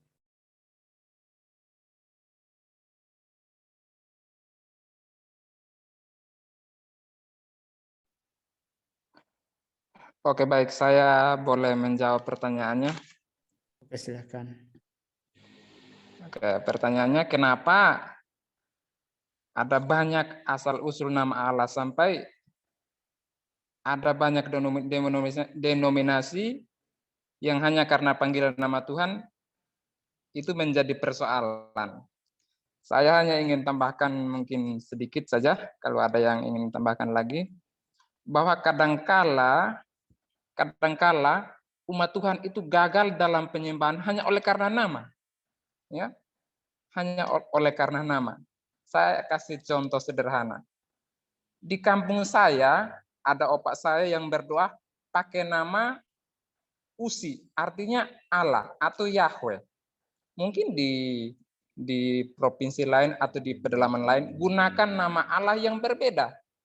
Tetapi kita harus tahu bahwa Tuhan tidak memandang, tidak melihat harus kita menyebut nama yang sebenarnya itu yang mana.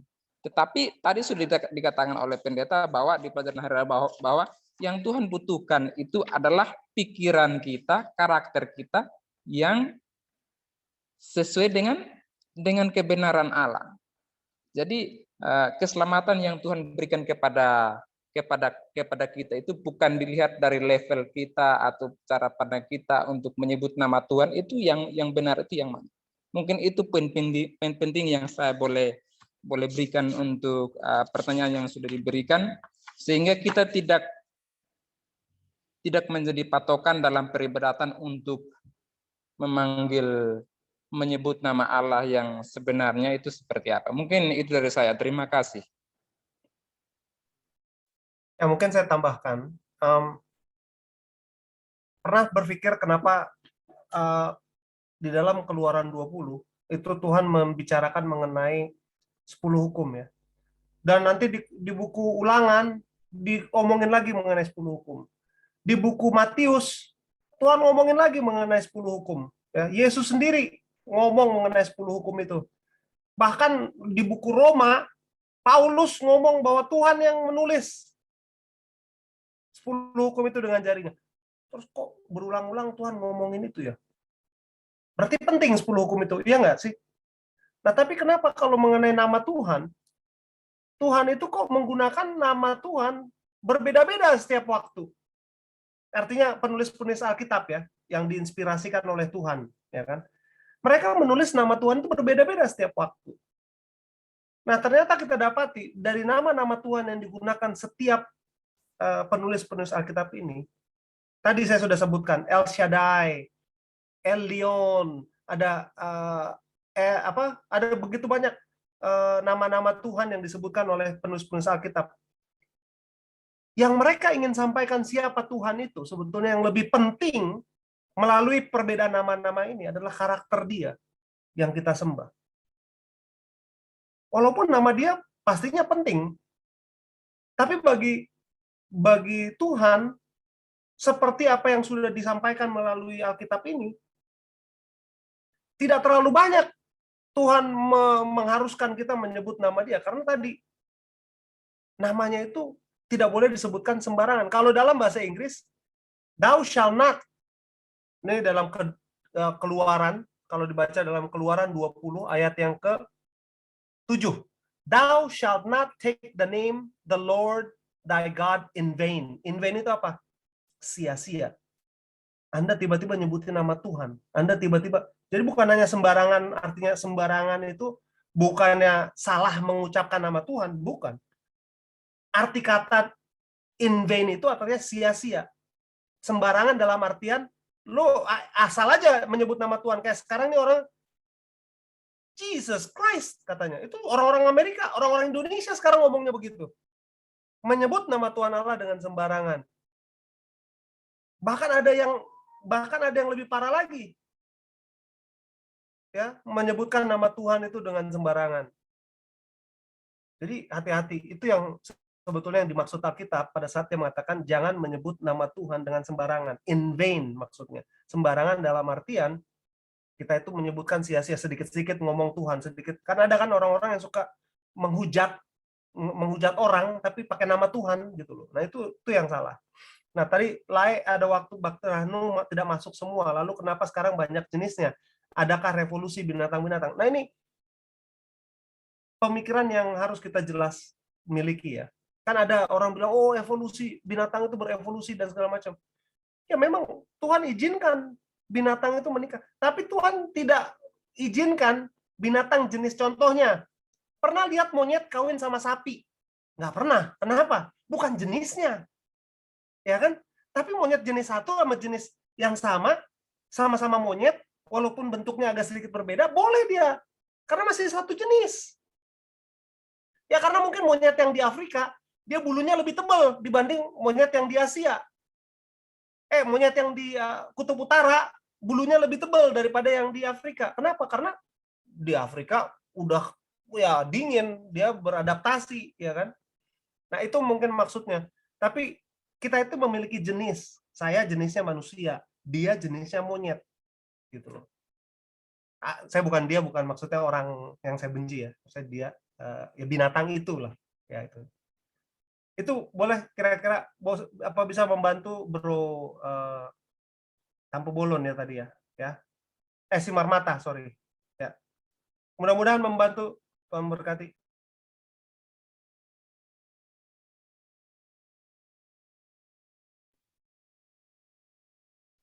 Baik, masih ada yang menambahkan lagi atau pertanyaan lagi? Ada yang raisen itu dari Shalom, Jasa selamat malam. Selamat hari. Boleh tambahan? Jasa Putra Sinaga baru Ori Tegin. Boleh tambahan? Ya, silakan Jasa. Oke, baik. Selamat malam untuk kita semuanya. Ini selamat malam. Selamat malam, Mbak. Malam. Kedengaran suara kita ya? Iyalah, mantap. Baik. Nah, Saya dengar-dengar tadi bahwa pelajaran yang sangat luar biasa, yaitu yang baru ya. Sebenarnya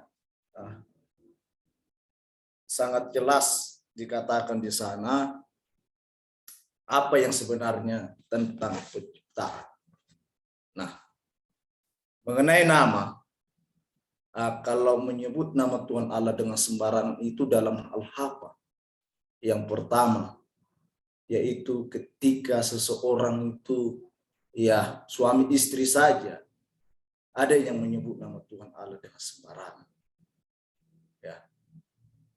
Dan juga ada ketika anak-anak kecil, anak-anak yang remaja, ketika berantem dengan temannya ada juga. Ada juga ketika temannya mencuri atau ketika seseorang melakukan hal pun, ada juga yang menyumpahin Tuhan, sumpah Tuhan kayak gini. Itu adalah penyebutan nama sembarangan. Nah, bukan ke situ pemikiran, bukan ke situ hal yang harus kita lihat. Tetapi pembelajaran ini mengingatkan kita bahwa penciptaan itu sangat baik. Kenapa? Penciptaan itu sangat menjadi kebutuhan di dalam kehidupan kita yang ada di dalam penciptaan, yaitu pada mulanya Allah menciptakan langit dan bumi.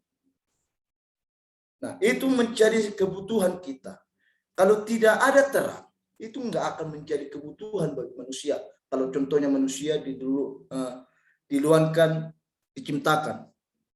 Contohnya, kalau tidak ada tumbuhan, namun manusia dan hewan diciptakan, apa boleh pun tidak ada kebutuhan bagi manusia dan hewan atau binatang-binatang.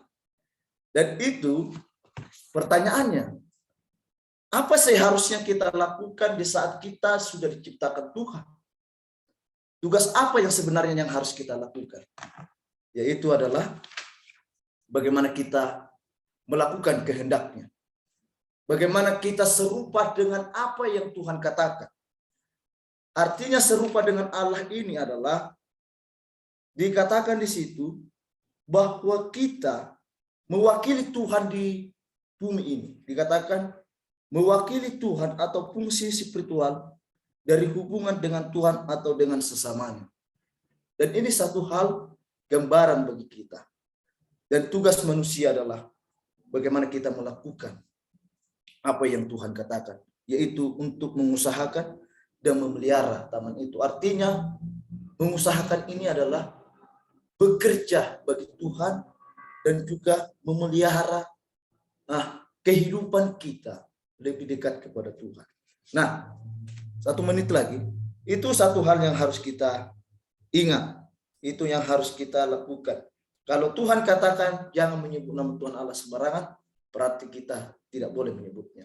Kalau Tuhan katakan akulah sebagai Yahweh ataupun sebagai Tuhan Allah, berarti itu adalah penciptaan yang sangat luar biasa, yaitu Raja Pencipta kita, yaitu menciptakan kita. Nah, itu boleh tambahan ya. Jadi saya tidak memperpanjangkan, saya tidak memberikan pertanyaan, tetapi itu adalah sebuah tambahan. Menjadi pedoman bagi kita. Terima kasih, Tuhan memberkati kita. Baik, mungkin langsung ke Ori Tegin. Waktu kita juga semakin mepet. Setelah ini terakhir dari Bro Wilson Senipar. Oke. Selamat malam semuanya, selamat hari Sabat. Apakah suara saya kedengaran? Iya. Amin. Selamat Sabat, salam kenal semua. Saya dari Manado. Dan diskusi yang sangat menarik. Saya baru pertama kali ikut diskusi pada Sabat hari ini. Diskusi yang sangat menarik yang saya mau tanggapi dengan singkat. Yang pertama tentang penciptaan manusia. Tadi saya sempat disinggung siapa mirip siapa. Yang pertama yang perlu diingat ialah saudara-saudara, tanggapan dari kakak-kakak semua sudah sangat baik. Saya hanya ingin menambahkan dari pandangan saya. Yang pertama, manusia itu diciptakan semuanya sempurna. Apa yang membuat orang berbeda-beda satu dengan yang lain ialah dosa. Ketika manusia jatuh dalam dosa, kesempurnaan itu mulai berkurang. Secara tidak sadar bahwa kemuliaan Allah pun mulai terkikis dari kita. itu yang membuat secara fisik kita berbeda satu dengan yang lain. Tapi ingat bahwa Allah menciptakan kita pertama kali dengan sungguh sangat sempurna dan sungguh amat baik. Kemudian yang kedua, mengenai nama-nama. Pada pelajaran yang harus diingat ialah berhubungan dengan nama, daripada kita fokus ke nama, yang harus kita ingat ialah pada 10 hukum Allah, yaitu jangan menyebut nama Tuhan Allahmu dengan sembarangan. Mari kita fokus untuk tidak sembarang menyebut nama Tuhan Allah, daripada kita mempertimbangkan yang lain-lain, karena saudara-saudara, untuk mengetahui latar belakang kenapa namanya ini jadi begini, memiliki sejarah yang sangat panjang. Dan yang ayat yang ingin saya bagikan di sini ialah dalam kitab Ulangan 29 ayat 29. Ulangan 29 ayat 29 mengatakan bahwa hal-hal yang tersembunyi ialah bagi Tuhan Allah kita, tetapi hal-hal yang dinyatakan ialah bagi kita dan bagi anak-anak kita sampai selama-lamanya, supaya kita melakukan segala perkataan hukum Taurat itu. Jadi, mari kita fokus dengan apa yang sudah kita ketahui dan kita pegang. Karena ingat, pelajaran hari Jumat mengatakan bahwa ilmu pengetahuan dengan ilmu Alkitab tidak akan pernah sama. Kalau orang membahas evolusi, kenapa begini-begini, kenapa namanya dari sini-sini ke sini, nggak akan pernah berakhir berbahas tentang itu. Mari kita tetap memegang teguh iman yang kita percaya dan kita tetap yakin, dan jangan lupa tugas-tugas yang Tuhan sudah berikan kepada kita. Terima kasih, selamat sahabat. Amin. Terima kasih, amin. Amin. Baik, langsung ke Bro Wilson Senipat terakhir. Halo, kedengaran suaranya? Halo? Ya, kedengaran. Jelas. Ini sorry baru masuk terakhir terus langsung mau ngomong. Saya nggak tahu konteks sebelum-sebelumnya pembahasan jangan menyebut nama Tuhan dengan sembarangan. Cuma kalau dari yang saya pahami, seringkali kita salah bahwa mengartikan bahwa ayat ini sesuai kata bahasa Indonesianya, yaitu menyebut. Jadi, apakah namanya Yahweh kah, apakah namanya Tuhan, apakah namanya Yesus, apakah harus panggil bahasa Ibrani-nya Yeshua, Yehova, dan lain-lain. Sebenarnya sih, di sini kan kalau kita lihat jangan menyebut nama Tuhan dengan sembarangan, itu lebih kepada jangan mengambil, jangan mengatasnamakan Tuhan dengan sembarangan.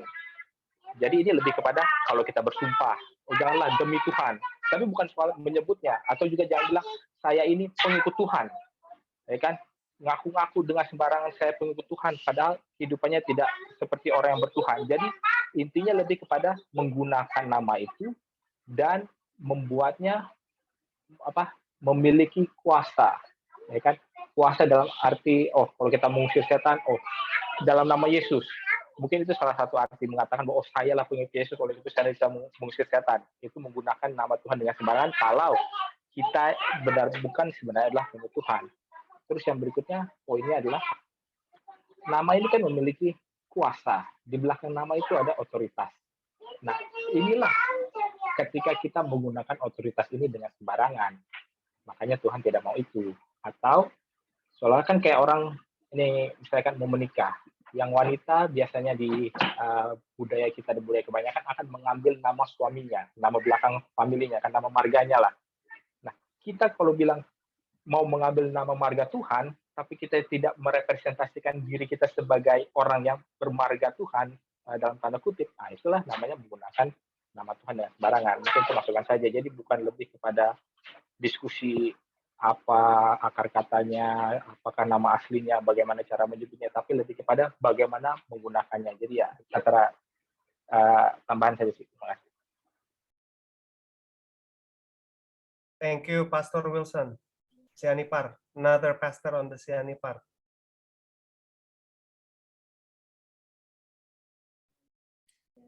Baik, pada saat ini mungkin pada saat ini sudah penjelasan terakhir. Jadi pada saat ini kita lagi kepada kesimpulan. Kesimpulan kita pada saat ini kita tahu tadi bahwa Allah pada mulanya Allah adalah penciptaan yang sempurna. Dan kita tahu bahwa dia punya waktu yang sempurna, dia juga manusia yang sempurna, dan kita melihat bahwa Allah adalah pencipta. Jadi segala sesuatu yang dia lakukan itu sempurna. Jadi kesimpulan yang saya ambil di sini dalam bacakan saja di dalam seri pembina ajaran seri pembina Kalian Jawa jilid 3 halaman 115 sampai 116. Di situ mengatakan karena kitab alam dan kitab wahyu menyandang kesan pikiran induk yang sama, maka kitab-kitab itu hanya membicarakan keharmonisan dengan metode yang berbeda serta dalam bahasa yang berbeda. Kitab-kitab itu menyaksikan kebenaran-kebenaran besar yang sama. Ilmu pengetahuan selalu menemukan keajaiban-keajaiban baru, tetapi ilmu dengan penelitian yang tidak menghasilkan sesuatu yang bila mengerti dengan benar bertentangan dengan wahyu ilahi. Kitab alam dan firman yang tertulis saling menerangi satu dengan yang lain. Kitab-kitab itu diperkenalkan kita kepada Allah dengan mengajarkan kita sesuatu mengenai hukum yang olehnya ia bekerja. Namun menarik kesimpulan yang keliru dari bukti-bukti yang tampak di alam, membawa kepada apa yang diduga merupakan pertentangan antara ilmu pengetahuan dan pernyataan, dan dalam usaha untuk memulihkan keharmonisan. Penafsiran Alkitab, kitab suci, telah dilakukan sedemikian rupa sehingga membahayakan dan merusak kuasa firman Allah. Geologi dianggap bertentangan dengan penafsiran secara harfiah terhadap tulisan-tulisan Musa mengenai penciptaan. Jutaan tahun katanya diperlukan selama evolusi bumi dari keadaan kacau balau, dan supaya dapat menyesuaikan Alkitab dengan apa yang diungkapkan ilmu pengetahuan ini, hari-hari penciptaan dianggap sangat lama. Waktu yang tidak terbatas meliputi ribuan atau bahkan jutaan tahun. Kesimpulan yang demikian tidak beralasan sama sekali. Catatan Alkitab adalah sesuatu dengan catatan itu sendiri dan dengan pengajaran tentang alam. Kita mengetahui bahwa apa yang disampaikan oleh manusia menggunakan pikiran mereka, tetapi kita harus percaya bahwa alam menciptakan segala sesuatu oleh perbuatannya, maka kita harus percaya bahwa benar-benar Allah adalah Alkitab Allah yang kita harus percaya. Kita harus belajar firman Tuhan yang dalam Alkitab. Akhirnya kesimpulan ini menjadi berkat untuk kita semua. Dan pada saat ini kita datang kepada doa pengurapan. Oleh mungkin ada doa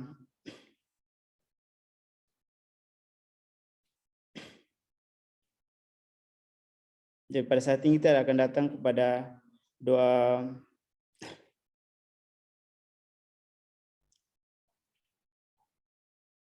berkat yang dipimpin. Mungkin ada pendeta senior, doa berkat saya persilakan. Mungkin ada pendeta di sini.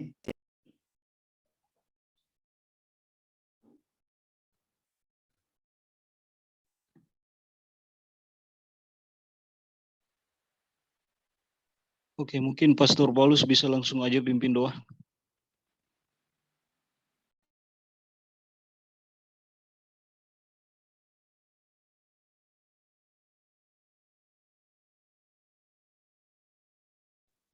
Kayaknya Pastor Paulus itunya nggak bagus deh. Mungkin ada beberapa pastor yang lain. Pastor Gavin mungkin.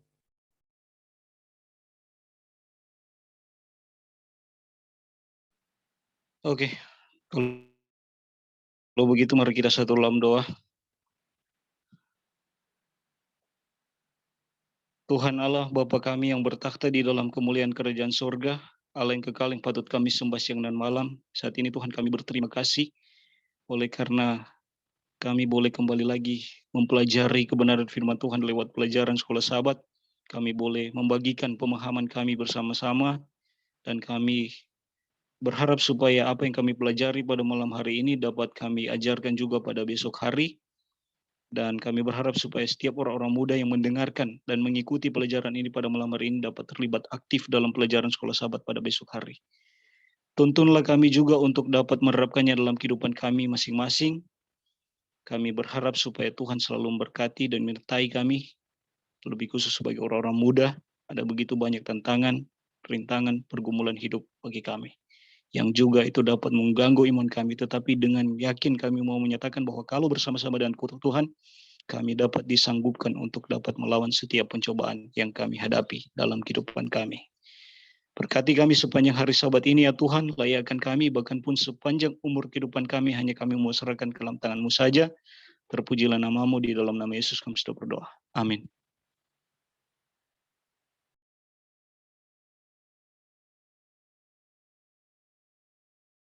Baik, pada saat ini kita akan datang kepada foto bersama. Mungkin saudara-saudara yang punya laptop atau apa yang mau foto bersama, saya persilakan untuk screenshot.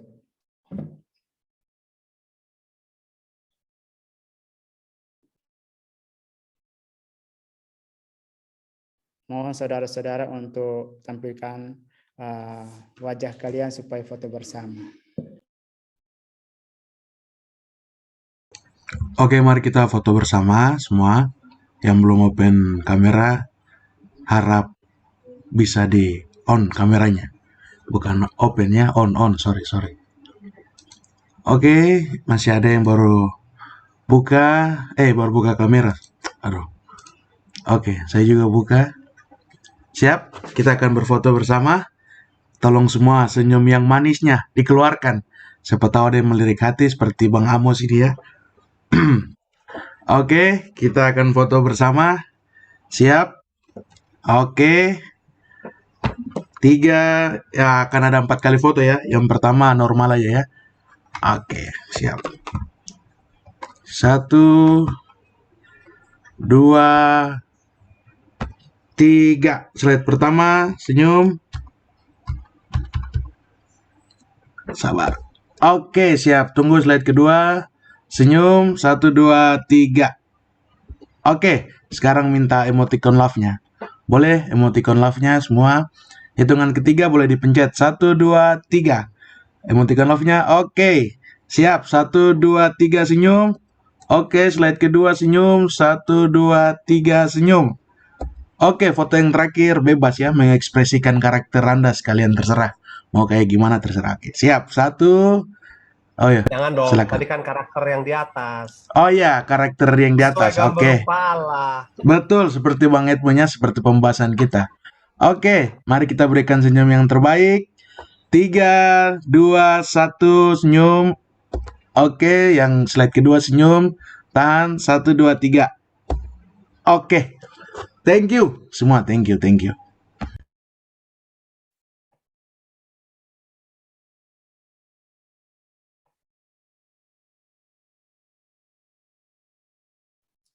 Baik, pada saat ini diskusi kita telah selesai. Saya kembalikan kepada tim Sekolah Sabat. Saya persilakan. Oke, baik. Selamat malam. Terima kasih kepada sahabat-sahabat yang boleh mengambil kesempatan untuk mengambil bagian pada malam hari ini.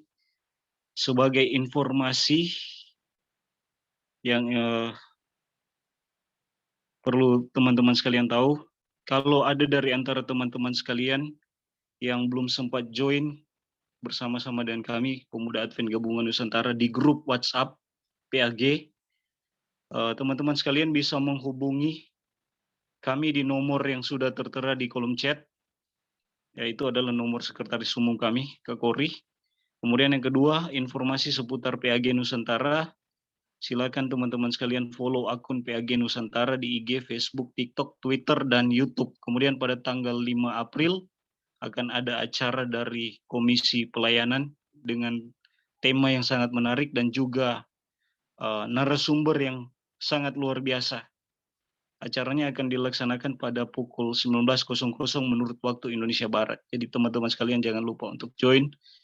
Kemudian besok pagi kita ada doa subuh.